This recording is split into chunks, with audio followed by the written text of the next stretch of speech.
வருக வருக வருக.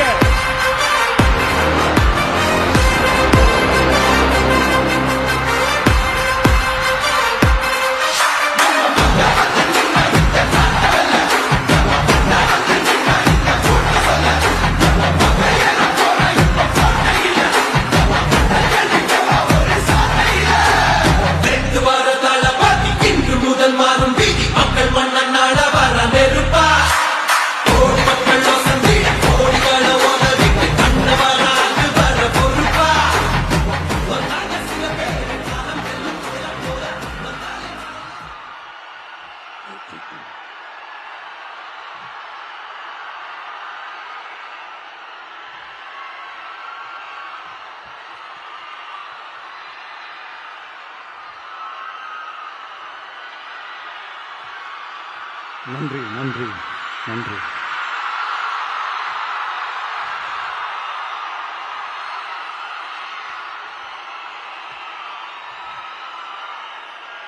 நான் போன மீட்டிங்ல வேலூர்ல பேசும்போது சொல்லியிருந்தேன்,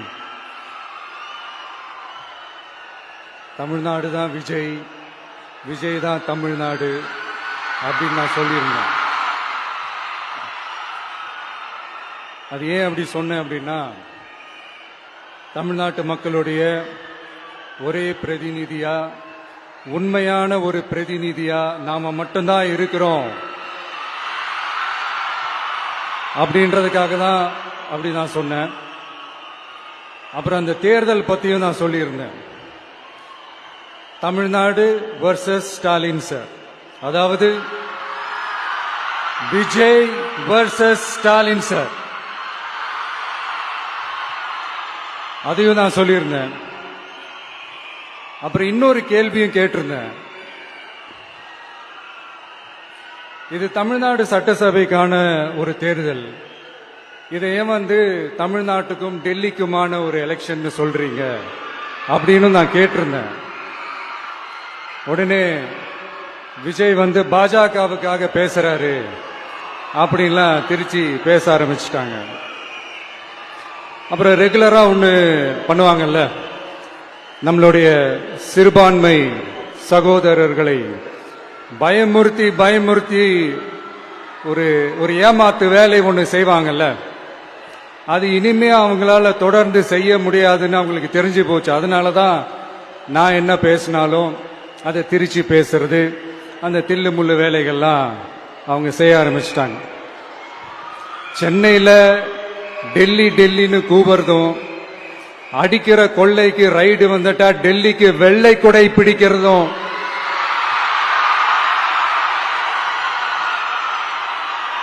இதெல்லாம் யாருன்னு உங்களுக்கே நல்லா தெரியும். தமிழ்நாட்டை காப்பாத்துறது திமுக தான், தமிழ்நாட்டை பொழைக்க வைக்கிறது திமுக தான், இதெல்லாமே பண்றது திமுக தான், ஸ்டாலின் சார் தான். இதெல்லாம் ஒர்க் அவுட்டே ஆகாது பாஸ்.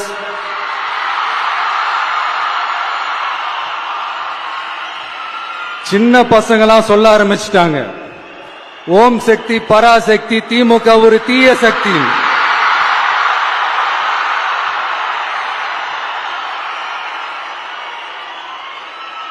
அதனால இந்த தமிழ்நாடு இன்னொன்னு வேற ஒண்ணு சொல்றாங்க. அது என்னடானா, தமிழ்நாட்டு அணி டெல்லி அணியா. கிரிக்கெட்ல கூட தமிழ்நாட்டு அணியை டெல்லி அணியால தொட்டு கூட பார்க்க முடியாது.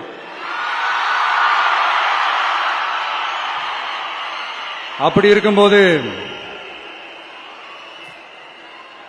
கிரிக்கெட்லயும் விசில போடுறது தமிழ்நாடு தான், சிஎஸ்கே.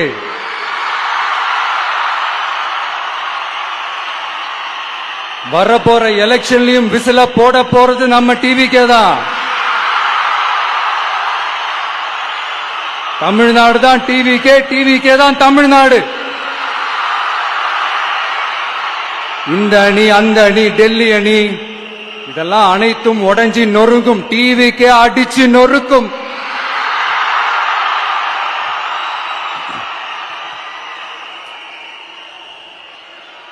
எனக்கும் என்னுடைய மக்களுக்கும் நடுவுல வேற யாராலையும் உள்ள நுழையவே முடியாது. இது ஒரு அம்மா பையன் உறவு, அப்பா புள்ள உறவு, அண்ணன் தங்கச்சி உறவு, அண்ணன் தம்பி உறவு, அக்கா தம்பி உறவு. இது சும்மா ஒரு எலெக்ஷனுக்கு வந்த உறவு அப்படின்னு நினைச்சிடாதீங்க. இது இயற்கையாகவே அமைஞ்ச உறவு.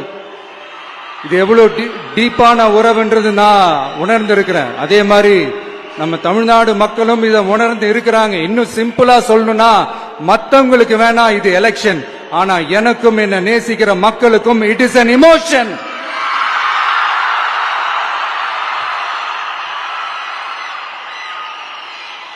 And it is not an ordinary emotion. It is a powerful oceanic emotion.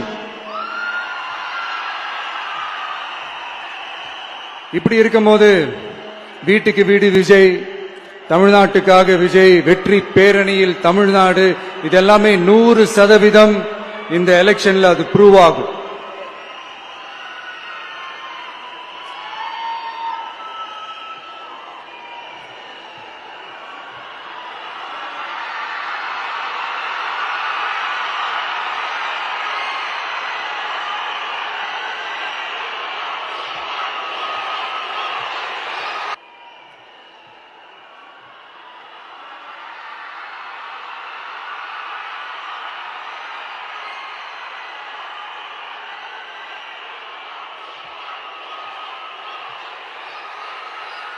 நீங்க எல்லாரும் எனக்கு இன்னொரு உறுதிமொழியை ஒண்ணு கொடுக்கணும்.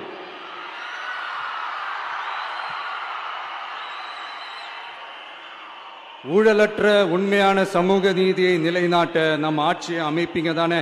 உங்களை தான் கேட்கிறேன், நம்ம ஆட்சியை அமைப்பீங்க தானே? இந்த விஜய்க்கு ஒரு வாய்ப்பு கொடுப்பீங்க தானே?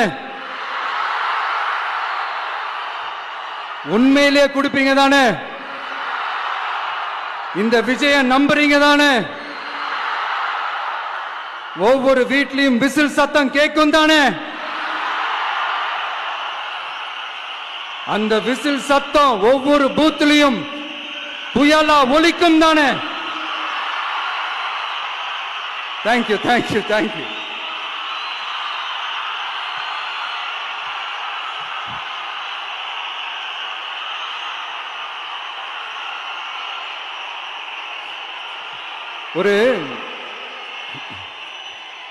ஒரு டாக்டர் இருக்காருன்னா நாம எப்போ அவரை பத்தி யோசிப்போம்?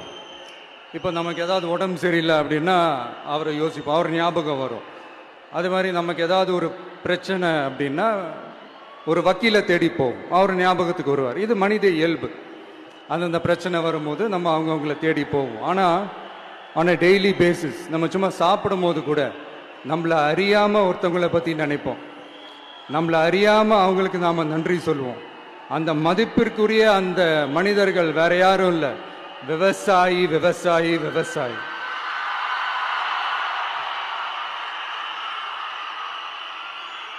அவங்க பார்க்கறதுக்கு வேணா சாதாரணமா இருப்பாங்க, ஆனா அவங்க சாதாரணமான மனிதர்கள்லாம் கிடையாது. இந்த உலகத்தையும் மனிதர்களையும் படைச்சது கடவுள்னு சொல்லுவாங்க, ஆனா அந்த கடவுளுக்கே படையல் போடுற உயர்ந்த மனிதர்கள் தான் நம்ம விவசாயிகள். இந்த பூமியில உயிர் இருக்குது, இந்த பூமியில பூ பூக்கும், காய் காய்க்கும், பூத்து குலுங்கும்னு இந்த பூமியை அழகா காட்டி இந்த பூமியை சாமி ஆக்கிறதுல இயற்கையோட சேர்ந்து நம்ம விவசாயிகளுக்கும் ஒரு முக்கிய பங்கு ஒன்று இருக்கு. அதனால நான் ஏதோ ஓவரா ஏதோ சொல்றேன்னு நினைக்காதீங்க. எனக்கு இந்த அடுத்த ஜென்மம் மறுபிறவியை பத்தியெல்லாம் எனக்கு தெரியாது. அது உண்மை அப்படின்னா அடுத்த ஜென்மத்துல நான் ஒரு விவசாயி குடும்பத்துல பிறக்கணும்னு ஆசைப்படுறேன்.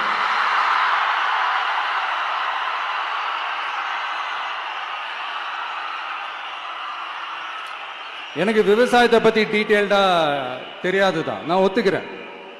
அதனால மற்றவங்க மாதிரி நானும் டெல்டாக்காரன் தான் அப்படின்னு உங்க காதுல டால்டா ஊத்தலாம் நான் வரல. எனக்கு விவசாயத்தை பத்தி டீட்டெயில்டா தெரியலனா கூட அவங்க படுற கஷ்டங்களை பத்தி எனக்கு நல்லாவே தெரியும். நம்மளுடைய முதல் அரசியல் பயணம் தொடங்கினதே அந்த பரந்தூர் விஷயத்தை கையில் எடுத்துதான். அதனால நம்மளுடைய இந்த ஆட்சி அமைஞ்சதும் தீர்க்க வேண்டிய முக்கியமான பிரச்சனைகள்ல நம்மளுடைய விவசாய பிரச்சனைகளும் ஒண்ணு. முதல்வர் அவர்களுக்கு இந்த மாதிரி நீங்க அது செஞ்சிட்டேன் இது செஞ்சிட்டேன் அப்படின்னு நிறைய பெருமையா சொல்லிக்கிறீங்களே, ஒரு அடிப்படை ஒரு பிரச்சனையை பத்தி ஒன்று பேசுவோமா? கொஞ்ச நாளைக்கு முன்னாடி ஐநா சபை ஒரு ரிப்போர்ட் ஒன்று வெளியிட்டிருந்தாங்க. அது கூட தினத்தந்தி நியூஸ்ல கூட வந்துச்சு. உடனே கூகுள் பண்ணி எதுவும் தேடாதீங்க, உங்க ஏஜென்சி வச்சு எதுவும் சர்வே கிருவே எடுக்காதீங்க. எதுக்கு உங்களுக்கு சிரமம்? நானே என்னன்னு சொல்றேன். தண்ணீர் திவால் அப்படின்ற அந்த தலைப்புல தண்ணியே இல்லாம திவால் ஆக போகுது அப்படின்ற அந்த கட்டுரை படிக்கும் போது உண்மையிலேயே மனசுக்கு ரொம்ப பகீர்னு இருந்தது. இந்தியாவிலேயே அது முக்கியமா நம்ம தமிழ்நாட்டில் இன்னும் கொஞ்ச காலத்திலேயே தண்ணியே இல்லாம திவாலாக போகுதாம். அதுக்கு காரணம் நிலத்தடி நீரை பாதுகாக்காம விட்டது தான் காரணமா. மண்ணையும் மணலையும் கொள்ளையடிச்சா பின்ன வேற என்ன நடக்கும்? மலைகளை முழுகினா பின்ன வேற என்ன நடக்கும்? கனிம வளங்களை கொள்ளையடிச்சா பின்ன வேற என்ன நடக்கும்? இந்த மணல் கொள்ளையில ஈடுபட்டவங்களை மேல நீங்க சரியா நடவடிக்கை எடுக்கலன்னு அது போதுமானதாக இல்லை அப்படின்ட்டு சென்னை உயர்நீதிமன்றம் சொன்னிச்சே, மறந்துட்டீங்களா? இந்த மணல் கொள்ளை, கனிம வள கொள்ளை, இதுக்கெல்லாம் காரணம் மணல் மாஃபியா குரூப் தான் மதுரை உயர்நீதிமன்றம் அந்த கிளை சொன்னிச்சு. அதை மறந்துட்டீங்களா? இந்த மணல் மாஃபியா குரூப்புக்கு ஆதரவு அளிக்கிறது யாரு? உங்க திமுக கவர்மெண்ட் தானே. அது இல்லைன்னு சொல்ல முடியுமா? அவங்களோட டீலிங்ல இருக்கிறது யாரு? நீங்க தானே. அது இல்லைன்னு சொல்ல முடியுமா? தண்ணி திவாலாக போகுது, மணல் திவாலாக போகுது, கனிம வளம் திவாலாக போகுது. மொத்தத்தில் உங்க ஆட்சியில தமிழ்நாடு திவாலாக போகுது. கடன் மேல கடன் வாங்கிட்டு உங்க கவர்மெண்டே குப்புரட்சி படுத்துக்குச்சு. உங்ககிட்ட பேசுறதும் ஒண்ணுதான். சரி, அதை விடுங்க.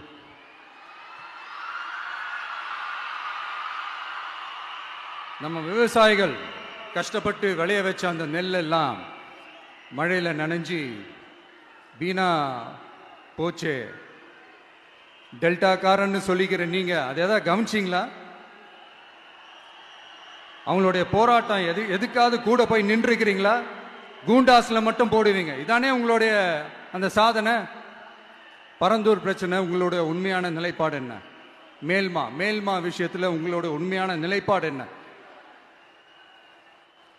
தமிழகத்தில் இருக்கிற எல்லா ஆறுகளையும் இணைப்போம், இந்தியாவிலேயே நாங்க தான் அதை பத்தி ஃபர்ஸ்ட் யோசிச்சோம் அப்படின்னு பெருமையா சொல்லிக்கிற இந்த திமுக கவர்மெண்ட் அவங்களுடைய நாக் என்னன்னு சொல்லவா? இந்த மாதிரி பெரிய பெரிய திட்டங்கள்லாம் ஆட்சிக்கு வந்த உடனே செய்ய மாட்டாங்க. அந்த ஆட்சி முடிகிற டைம்ல, அந்த கடைசி 6 மாசம், அந்த 1 வருஷம், அந்த 1.5 வருஷத்துல அதுக்கான திட்டத்தை கொண்டு வருவாங்க, அதுக்கான அடிக்கலை நாட்டுவாங்க. அதுக்கப்புறம் எலெக்ஷன் வரும், தோத்துருவாங்க.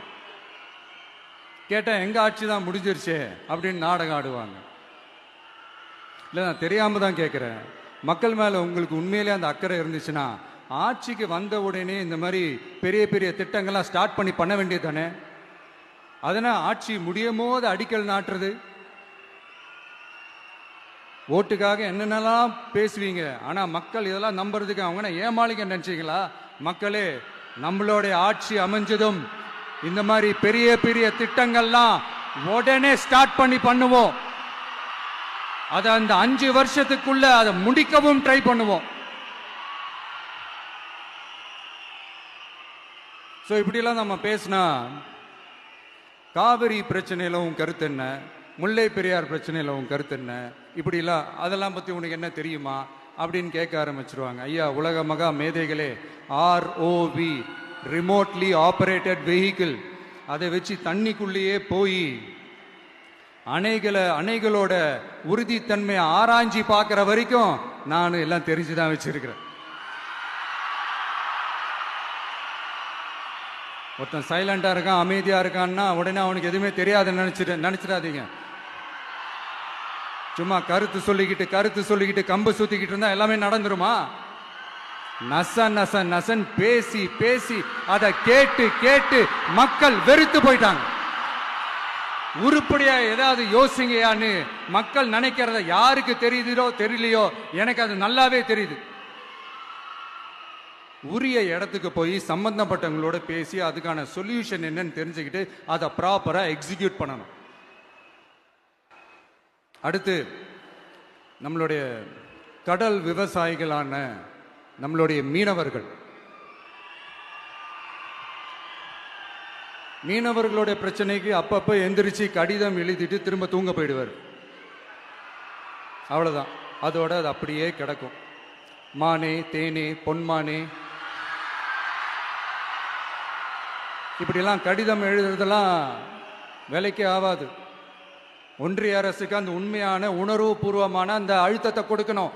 நம்ம மீனவர்கள் மேல அவங்க கையே வைக்க கூடாது, கையே வைக்க விடக்கூடாது. அவங்களுக்கான அந்த பாதுகாப்பு பக்காவா இருக்கணும். அதுதான் நம்மளுடைய ஒரே அஜெண்டா. மீனவர்களே, அடுத்து நம்மளுடைய ஆட்சி தான். கவலைப்படாதீங்க, தைரியமா இருங்க, உங்களுக்கான பாதுகாப்பு பக்காவா இருக்கும். இப்படி இருக்கும்போது அடுத்ததும் நாங்க தான் அப்படின்னு சிஎம் சார் சொல்லுவாங்க. அதெல்லாம் நடக்கவே நடக்காது. 2வது முறை வந்ததெல்லாம் சரித்திரமே கிடையாது. இந்த சைனால கிரேட் வால் ஆஃப் சைனா கேள்விப்பட்டிருப்பீங்க. அதோடைய நீளத்தை விட பெரிய டாஸ்க் இது. ஆனானப்பட்ட அவங்க அப்பாவாலே முடியல.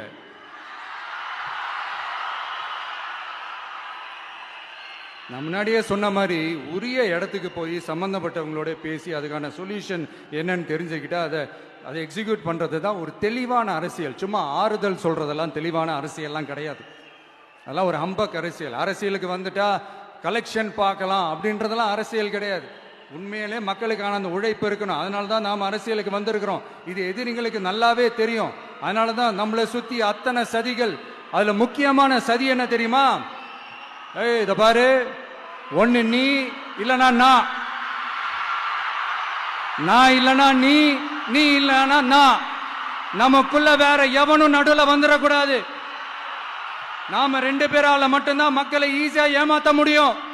இந்த விஜய் வந்ததுனால நமக்கு பொழப்பே போச்சு. மக்கள் வேற அவனை தான் நம்புறாங்க. நாம வெளியே அடிச்சுக்கிற மாதிரி அடிச்சுக்கிட்டாலும் உள்ள நம்மளுடைய டீலிங் பக்காவா இருக்கணும். மக்களோட ஃபீலிங்ஸை பத்திலாம் நமக்கு கவலை இல்லை. நமக்கு டீலிங் தான் முக்கியம். மாத்தி மாத்தி ஆட்சிக்கு வந்துடலாம்னு நினைச்சோம், ஆனா அது நடக்காது போல் இருக்கு. அதனால நீ என்ன பண்ற? எஸ்ஓபின்னு போட்டு ஒரு பக்கம் அவனை தடுத்துரு, இன்னொரு பக்கம் அவன் மேல பழி போட்டு நானும் தடுத்துறேன். என்ன ஓகேவா? டீலிங் ஓகேவா? ஓவர்.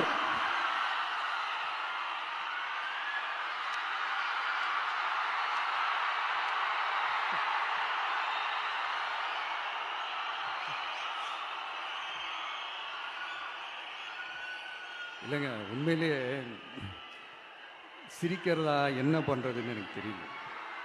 உண்மையிலே இப்படிதான் இருக்கு அவங்க டீலிங்லாம்.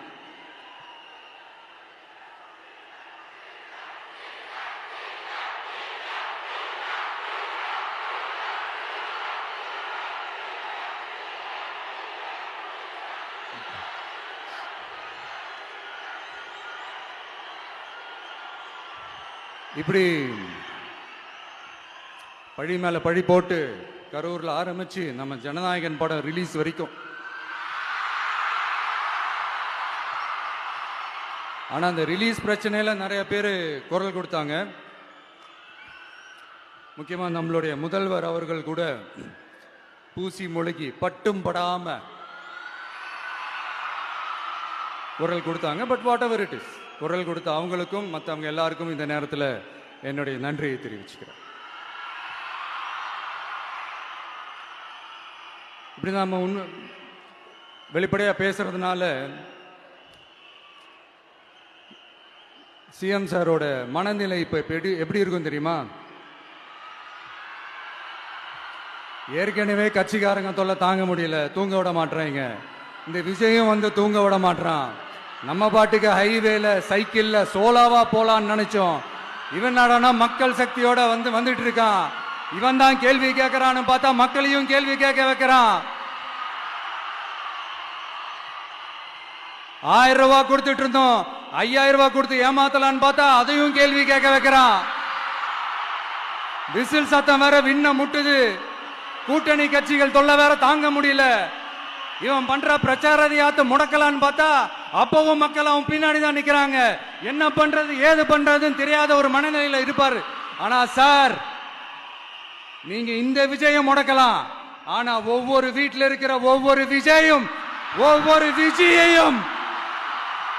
உங்களால முடக்கவே முடியாது.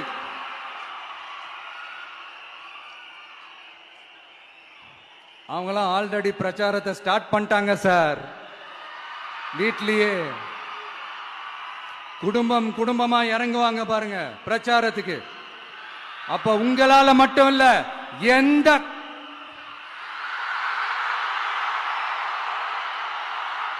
யாராலையும் தடுக்க முடியாது.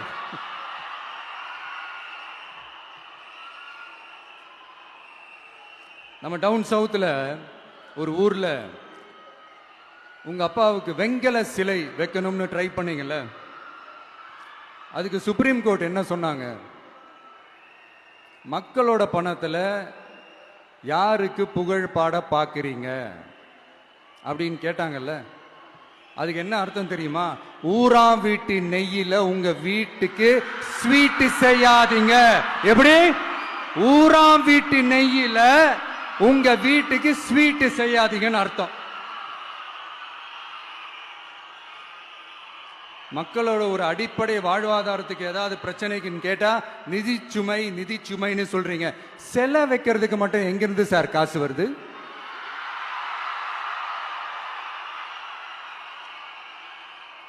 முதல்ல மக்களுக்கு அந்த சோறுக்கு வழி பாருங்க சார். செலை வைக்கிறத பத்திலாம் அப்புறமா யோசிக்கலாம். கேஸ் சிலிண்டருக்கு மானியமா 100 ரூபாய் தரேன்னு சொன்னீங்களே, என்னாச்சு?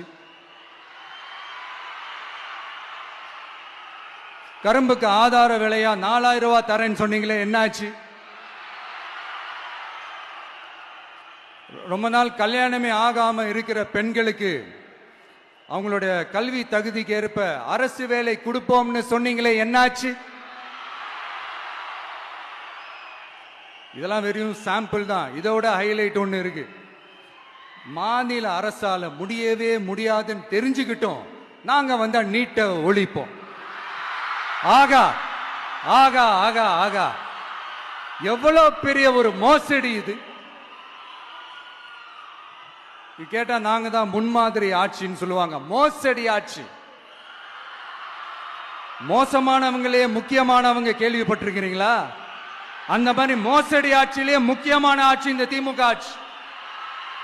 மக்களே, மக்களை நேசிக்கிற விஜய் வேணுமா? மக்கள் விரோத ஆட்சி நடத்துற ஸ்டாலின் சார் வேணுமா?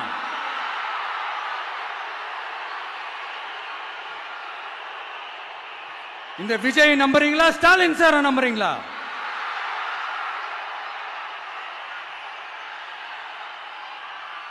இந்த சத்தத்துக்கு அர்த்தம் தெரியுமா சார்? ஸ்டாலின் தொடரட்டும் அப்படின்னு அர்த்தம் கிடையாது. தீய சக்தி திமுக ஆட்சி மறையட்டும், தூய சக்தி டிவிகே ஆட்சி வரட்டும். நானும் உதிக்கட்டும்னு சொல்லாம்னு நினைச்சேன், பார்த்தா அதை வேற திருச்சி பேச ஆரம்பிச்சிருவாங்க. திருநெல்வேலியில, நாங்குநேரியில இப்போ ரீசெண்டா ஒரே லைன்ல சொல்லணும்னா, நம்ம நண்பர் ஒருத்தர் ட்வீட் போட்டிருந்தாரு, அதையே சொல்றேன். ஸ்டாலின் தொடரட்டும், சட்டம் ஒழுங்கு சந்தி சிரிக்கட்டும். இதுதான் அந்த பிரச்சனைக்கு ஒரே லைன்.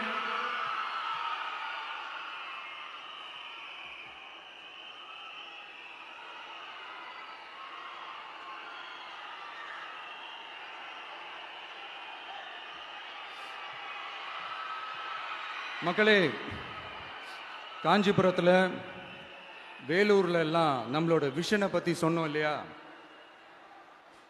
அதே மாதிரி இங்கேயும் சில விஷன்ஸை சொல்லணும். இது மற்றவங்க மாதிரி தேர்தல் வாக்குறுதின்னு சொல்லி ஏமாத்துறது கிடையாது. நம்மளை நம்புற மக்களுக்கு நம்பிக்கை தர்றது. நம்ம ஆட்சிக்கு வந்ததும் இதெல்லாம் செய்ய நடவடிக்கை எடுப்போம்னு சொல்றது. டெல்டா விவசாயிகள் சமீபத்தில் கூட உரத்தட்டுப்பாட்டை சந்திச்சிங்கல்ல. சில பேர் உரத்தை பதுக்கி வச்சு அதிக விலைக்கு வித்ததா நியூஸ்லாம் கூட வந்துச்சு. நம்ம டிவிக்கு ஆட்சி வந்ததும் உரத்தட்டுப்பாடு இல்லாம பார்த்துக்குவோம். 5 ஏக்கர் வரை நிலமுள்ள விவசாயிகள் வேளாண் கூட்டுறவு வங்கிகளில் வாங்கிய பயிர் கடன் முழுமையாக ரத்து செய்வதற்கும் 5 ஏக்கருக்கு மேல் உள்ள விவசாயிகள் வேளாண் கூட்டுறவு வங்கிகளில் வாங்கிய பயிர்க்கடன் 50% வரை ரத்து செய்வதற்கான சாத்திய கூறுகளை ஆராய்ந்து உறுதியாக நடவடிக்கை எடுப்போம். திமுக மாதிரி எல்லாருக்கும்னு சொல்லிட்டு அதுல தகுதி பிக்ஸ் பண்ணி பாகுபாடு காட்டி ஏமாற்ற மாட்டோம். எல்லாத்தையும் வெளிப்படையாக சொல்லுவோம். 2 ஏக்கர் வரை நிலமுள்ள விவசாயிகள் மற்றும் நிலமற்றவர்கள் குடும்பத்தில் யாரும் மாநில மற்றும் ஒன்றிய அரசு ஊழியராக இல்லாமல் இருக்கும் பட்சத்தில் அவர்களின் குழந்தைகளின் பொறியியல் மற்றும் மருத்துவம் உள்ளிட்ட தொழிற்கல்வி முதல் அனைத்து வகை படிப்புகளுக்குமான முழு செலவையும் அரசே ஏற்கும்.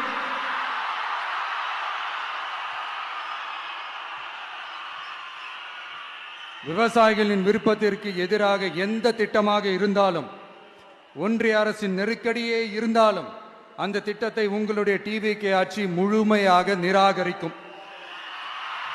எப்போதும் விவசாயிகளின் பக்கமே நம் ஆட்சி நிற்கும். கொள்முதல் நிலையங்களில் முறையாக நெல் மூட்டைகள் பாதுகாக்கப்படும். நெல் முளைத்து வீணாவதை பார்த்து கொண்டு நமது அரசு சும்மா இருக்காது. போதுமான கொள்முதல் நிலைய வசதிகள் ஏற்படுத்தப்படும். அதே போல கொள்முதல் நிலையங்களில் கொள்முதல் செய்வதற்கோ மூட்டை ஏற்றி இறக்கவோ ஒரு பைசா கமிஷன் வாங்காமல் பார்த்து கொள்ளப்படும்.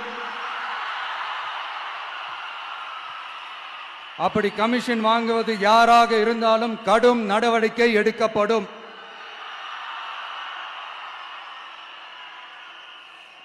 ஐநூறு ரேஷன் கார்டுகளுக்கு ஒரு ரேஷன் கடை என்ற வரையறை நிர்ணயிக்கப்படும்.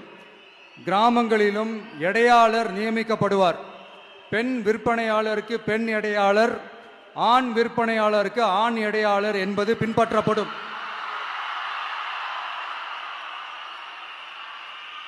ரேஷன் கடைகளில் அரிசி தவிர அனைத்து பொருள்களும் பாக்கெட் செய்து விநியோகிக்கப்படும். மீனவர்களுக்கு ஒன்றிய அரசு சட்டப்படியான பாதுகாப்பை உறுதி செய்ய வேண்டும். அதற்கான உண்மையான உணர்வுபூர்வமான அழுத்தத்தை ஒன்றிய அரசுக்கு நமது டிவிக்கு அரசு கொடுக்கும். நான் மீண்டும் சொல்றேன். கல்வி, மருத்துவம், ரேஷன், குடிநீர், சாலை வசதி, பஸ் வசதி, இது மாதிரி அடிப்படை விஷயங்களுக்காகத்தான் நம் அரசு முதல்ல முக்கியத்துவம் கொடுக்கும். எனக்கு நம்மளோட குழந்தைகள், நம்ம பெண்கள், நம்ம இளைஞர்கள் லைஃபுக்கு முன்னுரிமை கொடுக்கணும். அரசு வேலை வாய்ப்புகள் மட்டும் இல்லாம தனியார் வேலை வாய்ப்புகளுக்கான வழியையும் உத்தரவாதத்தையும் உருவாக்கணும். அப்படி நாம் உருவாக்கிட்டாலே அவங்களுக்கான ரூட்டை நம்ம இளைஞர்கள் அவங்களே தேர்ந்தெடுத்துப்பாங்க. இத்தனை கோடி அத்தனை கோடி ஒப்பந்தம்னு சொல்லி விளம்பரம் மட்டும் செய்யாம உண்மையான ஒப்பந்தம் போட்டு வெள்ளை அறிக்கை வெளியிட்டு அதை செயல்படுத்தினாலே போதும், எல்லாம் தன்னாலே நடக்கும். இங்க என்னனையும் சொல்ல நினைக்கிறேன். இங்க அடுத்து நாங்க தான் நெஞ்ச நிமித்திரி கூவுற யாராச்சும் நாங்க ஊழலே செய்யாதவங்கன்னோ ஊழல் செய்யவே மாட்டோம்னோ நெஞ்ச தொட்டு மனசாட்சியோட சொல்ல முடியுமா? ஆனா நாம இன்னைக்கு இல்ல, ஆட்சிக்கு வந்ததுக்கு அப்புறமும் ஓப்பனா தில்லா கட்ஸா சொல்லுவோம். ஊழல் லஞ்சம் இல்லாத ஒரு ஆட்சியை கொடுக்க உண்மையா ட்ரை பண்ணாலே போதும், எல்லாம் தன்னாலே நல்லா நடக்கும். எல்லாரும் கொஞ்சம் கை இப்படி வைங்களேன். எங்க ஓட்டு எங்க உரிமை. எங்களை யாரும் விலைக்கு வாங்க முடியாது. எங்க ஓட்டு விசில் சின்னத்துக்கு தான். யாரையும் நம்பி ஏமாற மாட்டோம். எங்க வார்த்தையிலிருந்து மாற மாட்டோம். இது நிஜம். தேங்க்யூ.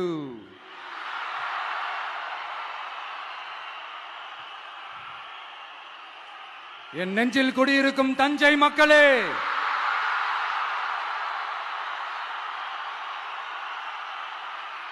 என் நெஞ்சில் குடியிருக்கும் வேலூர் மக்களே, வேலூர்ல இதை நான் சொல்ல மறந்துட்டேன்.